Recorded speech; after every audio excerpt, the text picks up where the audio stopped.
பைபிள்ல வந்து அதை சொன்னாங்க. உங்களில் வந்து கிரேக்கன் என்றும் இல்லை, யூதன் என்றும் இல்லை, ஆண் என்றும் இல்லை, பெண் என்றும் இல்லை, சுயாதீனன் என்றும் இல்லை, அடிமை என்றும் இல்லை, எல்லோரும் இயேசுவுக்குள் ஒன்றாக இருக்கிறீர்கள். கரெக்டுங்களா? கலாத்தியர் 3வது அதிகாரம் 28வது வசனம். ஏன் இதை நான் சொல்றேன்னா, இதுதான் புரட்சியாளர் அம்பேத்கர் ஆத்து கொடுத்த அரசியலமைப்பு சட்டத்தில் இதுதான் அது. பைபிள்ல என்ன சொன்னதோ அதுதான் அரசியலமைப்பு சட்டத்தில் இருக்கு. நீ கிரேக்கன் என்றும் இல்லை, யூதன் என்றும் இல்லைன்னா இங்க வந்து நீங்க வந்து மனிதர்கள் இருக்கிற சமூகத்தில் எந்த சாதி பாகுபாடும் இல்லைங்கிறத அரசியலமைப்பு சட்டம் வழங்கி இருக்கின்ற நமக்கு கொடுக்கப்பட்ட ஒரு உரிமை. அதாவது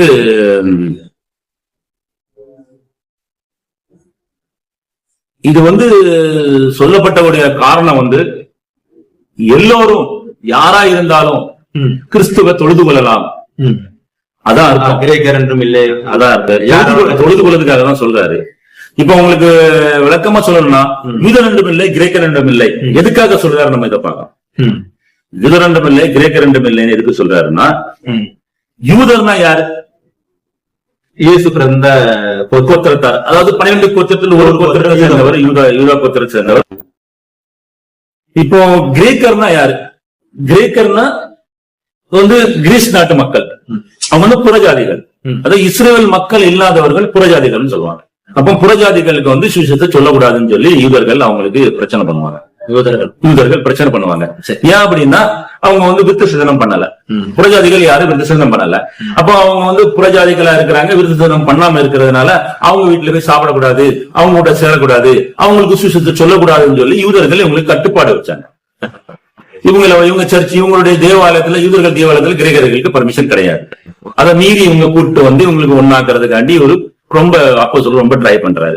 அதனாலதான் இவங்க சொல்றாங்க யூதருக்கும் கிரேக்கருக்கும் தான் பிரச்சனை, புறஜாதிகளுக்கும் இவங்களுக்கு பிரச்சனை இருக்கிறதுனாலதான் யூதரும் இல்லை, கிரேக்கரும் இல்லை, யாரு வேணாலும் தேவனை தொழுது கொள்ளலாம். இதான் இதுக்கு ரோமர் 10:12-13 என்ன சொல்லுதுன்னா, யூதர் என்றும் கிரேக்கர் என்றும் வித்தியாசம் இல்லை, எல்லோருக்கும் கர்த்தரானவர் தம்மை தொழுது கொள்ளுகிற யாவருக்கும் ஐஸ்வர்ய சம்பன்னராய் இருக்கிறார். அதாவது யாரு தொழுது கொண்டாலும் அவங்க வந்து எல்லாத்துக்குமே பலன் உண்டு, யாரெல்லாம் தொழுது கொள்ளலாம். இதான் உங்களுக்கு வந்து கர்த்தர். இதனாலதான் அப்போஸ்தலர்கள் வந்து அவங்கள தொழுது கொள்வதற்கு பர்மிஷன், ஜாதி இல்லைன்னு ஒண்ணு இல்ல, தொழுது கொள்வதற்கு தான் அவர் வந்து பர்மிஷன் கொடுக்கிறாரு. ஜாதிக்கு இதுக்கு சம்பந்தமே கிடையாது. இது ரெண்டுமே ஜெயிக்கிறவங்க ஜாதி சம்பந்தம் கிடைக்கிறது. அதாவது இவன் பிள்ளை அவங்க கூட கூட்டி விடு, அவன் பிள்ளை இவங்க கூட கூட்டி கொடுன்னு சொல்லல. யூதரும் இல்ல, யூதர் பிள்ளை கிரேக்கரு கட்டி கொடு, கிரேக்கர் பிள்ளை யூதர் கட்டி கொடு, அப்படி எல்லாம் அர்த்தமே கிடையாது. யூதரும் இல்லை, கிரேக்கரும் இல்லை அப்படின்னா. இப்ப அடிமை என்றும் சுவாதீனம் உள்ளவள் என்றும் இல்லை அப்படின்னா, அடிமைனா என்ன, சுவாதீனம் உள்ளவள் என்னன்னு நம்ம பார்க்கணும். அப்பதான் உங்களுக்கு அடுத்தால புரியும் என்னன்னு. நிறைய பேருக்கு இது புரியாது. கலாத்தியர் 4:22, அதாவது ஆபிரகாமுக்கு 2 குமாரர்கள் இருந்தார்கள் என்று எழுதியிருக்கிறது. ஒருவன் அடிமையான இடத்தில் பிறந்தவன், ஒருவன் சுவாதீனம் உள்ளவளிடத்தில் பிறந்தவன். அடிமையான இடத்தில் பிறந்தவன் மாம்சத்தின்படி பிறந்தவன், சுவாதீனம் இடத்தில் பிறந்தவன் வாக்கு தத்தத்தின்படி பிறந்தவன். இதான் அடிமை. அதாவது அடிமைனா கிரேக்கர் அடிமை. அடிமைன்னு பாத்தீங்கன்னா அது வந்து ஒரு ஆபிரகாமுக்கு 2வது மனைவி வந்து எகிப்து தேசத்து அடிமை. அடிமைனா யார் அப்படின்னா, அந்த காலத்துல வந்து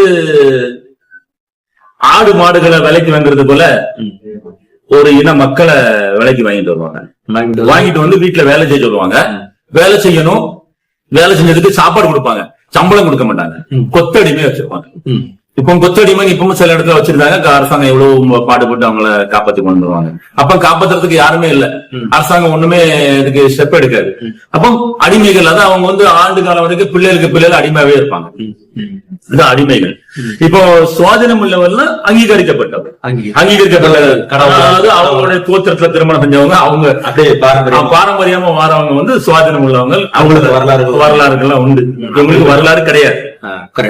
இப்போ அதனாலதான் இவங்க வந்து அடிமையா, இப்படி கொத்தடிமையா இப்படி அடிமையா இருக்கிறாங்க. அவங்களுக்கும் கர்த்தர் இருக்கிறாரு, அவங்களே ரட்சிக்கலாம். அதனாலதான் இப்படிப்பட்ட அடிமையாக இருந்தாலும் கர்த்தரானவர் தம்மை தொழுது கொள்ளுகிற யாவருக்கும் ஐஸ்வர்ய சம்பனராய் இருக்கிறார். எப்படிப்பட்ட அடிமையா இருந்தாலும், கொத்தடிமையா இருந்தாலும், எப்படி இருந்தாலும் கடவுளை தொழுது கொண்டால், கடவுளை கர்த்தரானவர் தம்மை தொழுது கொள்ளுகிற யாவருக்கும் ஐஸ்வர்ய சம்பன்னாயிருக்கிறார்.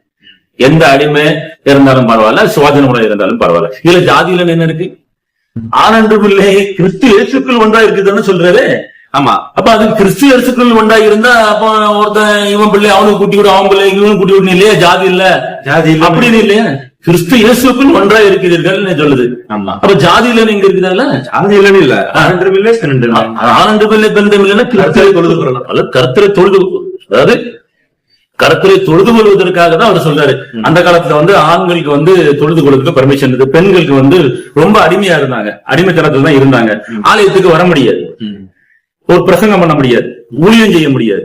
அதனால்தான் ஊழியம் செய்யலாம், கர்த்தரை தொழுது கொள்ளலாம், அவர் ரட்சிக்கப்படலாம், மோட்சத்துக்கு வரலாம், உங்களுக்கு அனுமதி உண்டு, நீங்க பரலோகம் வரலாம் அப்படின்னு சொல்றாரு. அது வேத புத்தகம் சொல்லுது, அதான் அர்த்தம், வேத புத்தகத்தோட அர்த்தப்படி. ஆனா இவங்களுடைய அர்த்தம் ஆனந்தம் இல்லை, பெருண்டும் இல்லை, ஒருத்தர் படியில ஒருத்தர் படுத்துக்கலாம், அந்த அர்த்தத்துல அவர் சொல்றாரு.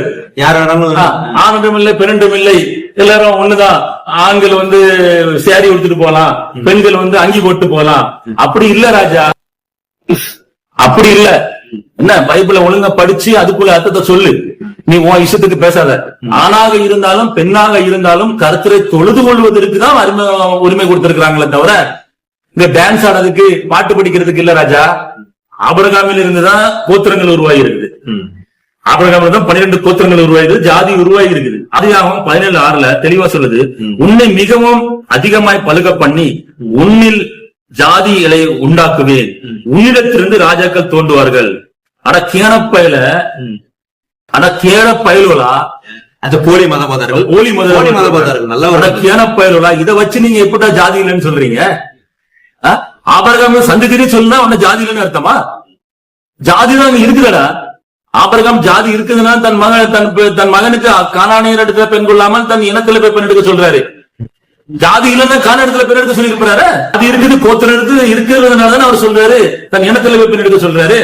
அப்ப ஆபிரகாமின் சந்ததியினால அப்ப ஜாதி இருக்குன்னு தானே அர்த்தம், இல்லன்னு எங்க இருக்குது? அதாவது ஒரு குலகாரனை காப்பாத்தணும்னா சட்டத்துல எங்கடா ஓட்ட இருக்குன்னு தேடுவானுங்க. அதே போல ஒரு வேதாமத்துல எங்கடா ஓட்ட இருக்குன்னு பார்த்தாலும் ஓட்டை அடைக்கிறதுக்கு நாங்க இருக்கோம்டா. புரியுதா? இனி ஏமாத்தாத, நீ ஏமாத்தி தப்பிக்க முடியாது. இதுல ஜாதி இல்லன்னு எந்த ஆதாரமும் கிடையாது. நீ இதை வச்சு ஊரை ஏமாத்தி உலகத்தை ஏமாத்தி வயிற்று பழப்பம் நடத்தாத, வேற ஏதாவது தொழில் பண்ணி பழச்சிக்க.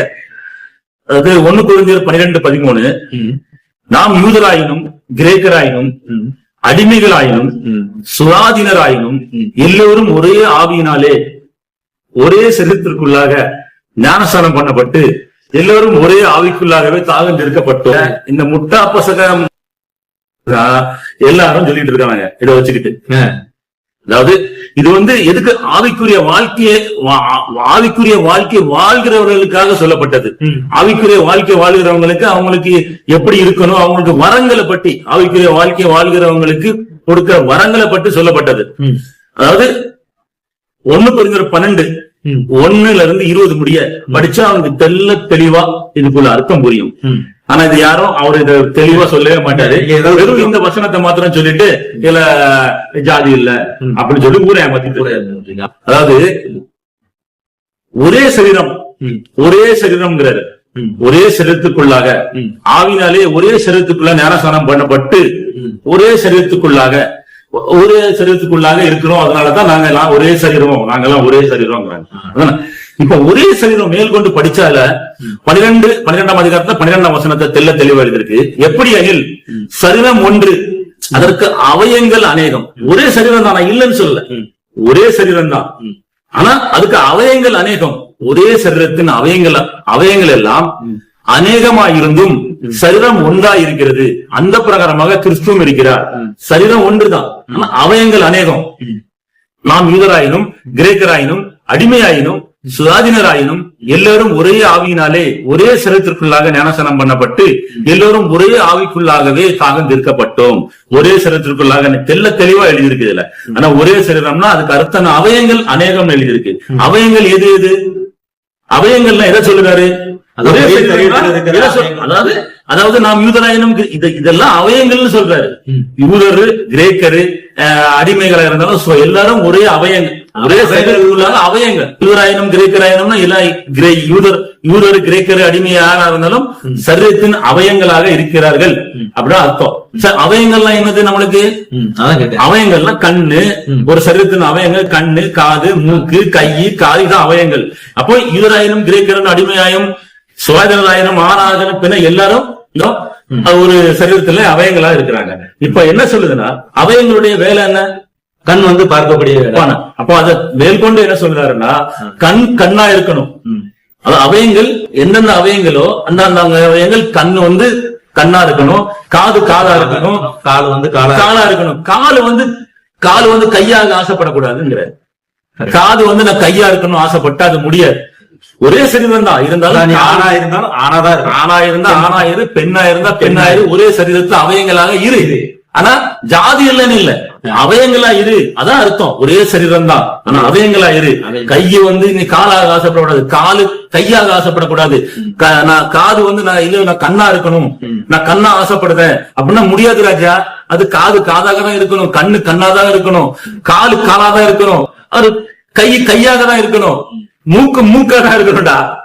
மூக்கு மூக்காக இருக்கணும். அதுக்காக நான் யூதரு, நான் கிரேக்கர் ஆயிருவேன் முடியாது ராஜா. நான் ஆண் வந்து பெண் ஆயிருவேன் அதுவும் முடியாது ராஜா அப்படின்னு பைபிள் சொல்லுது, தெளிவா சொல்லுது. கிரேக்கராக அடிமையாயிரு, சுவாதீனமுள்ள இருங்க, ஆண் ஆணாக இருங்க, பெண் பெண்ணாக இருங்க. ஆனா எல்லாரும் தேவனை தரிசிக்கலாம், ரட்சிக்கப்படலாம். அதான் அதுக்குள்ள அர்த்தம். அதுக்காக நாங்கெல்லாம் ஒரே சரீரமா இருக்கிறோம் அப்படின்னு சொல்லிட்டு நீ ஒரு எக்ஸாம்பிள் சொல்ற, உன் வீட்டுல உங்க அம்மா அப்பா உன் தங்கச்சி உங்க மனைவி எல்லாரும் இருக்கிறாங்க, எல்லாரும் ஒரே, நாங்கெல்லாம் கிறிஸ்தவர்கள் ஒரே சரீரமா இருக்குன்னு சொல்லிட்டு நீ உங்க அம்மாவை பார்த்த மாதிரி உங்க மனைவி பாப்பியா? மனைவியை பார்த்த மாதிரி உங்க அம்மாவை பாப்பியா? சொல்லுடா, சொல்லு. அப்ப வித்தியாசம் இருக்கா இல்லையா? ஒரே சரீரமா இருக்கு, இருந்தாலும் பார்வை வேறையா இருக்கு.